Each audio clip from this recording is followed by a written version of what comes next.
Les enfants n'ont pas naturellement le souci de l'orthographe et effectivement ça pose des fois des problèmes aux parents qui aimeraient bien pouvoir le leur inculquer. Alors, première chose, ça ne sert à rien de forcer les enfants et de les corriger trop souvent sur leur orthographe.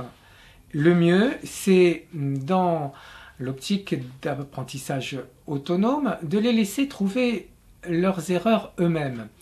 Et pour cela, il n'y a pas 36 façons, il y en a surtout une, c'est de les encourager à beaucoup lire. Et c'est en lisant qu'ils vont mémoriser de manière visuelle la forme des mots, c'est-à-dire l'orthographe, et qu'ainsi ils vont pouvoir faire appel à leur mémoire visuelle pour se corriger. Et d'ailleurs, c'est ce qu'on fait tous quand on écrit et qu'on a un doute sur l'orthographe. Qu'est-ce qu'on fait? On écrit le mot selon les différentes orthographes possibles et puis on regarde et puis tout simplement on voit celle qui nous paraît la plus jolie entre guillemets, mais qui est en fait celle qui va correspondre le mieux à notre mémoire visuelle. Et donc on va se corriger naturellement. Alors évidemment, on va, comme on est des grands, on va utiliser un dictionnaire, mais l'enfant ne va pas se diriger naturellement vers le dictionnaire, on peut lui apprendre, mais c'est quelque chose d'un peu fastidieux et qui va quand même rapidement le rebuter.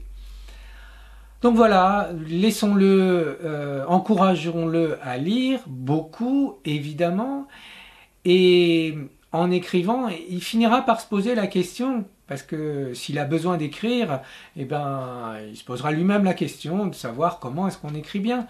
Et puis s'il ne se pose pas tout seul la question, laissons-les faire, laissons-les évoluer jusqu'à ce que justement ils se posent eux-mêmes la question et donc y apportent eux-mêmes la réponse, soit par leur mémoire visuelle, ce qui est quand même idéal, soit, oui, en posant la question à un adulte, ou encore, quand ils seront un peu plus âgés, c'est-à-dire quand même à partir de 12-13 ans, en consultant un dictionnaire, qu'il soit électronique ou papier. Merci de nous avoir suivis, j'espère que ce petit conseil vous aura été utile. N'hésitez pas à vous abonner à notre chaîne YouTube et à venir visiter notre blog apprendreparlejeu.com. À très bientôt, au revoir.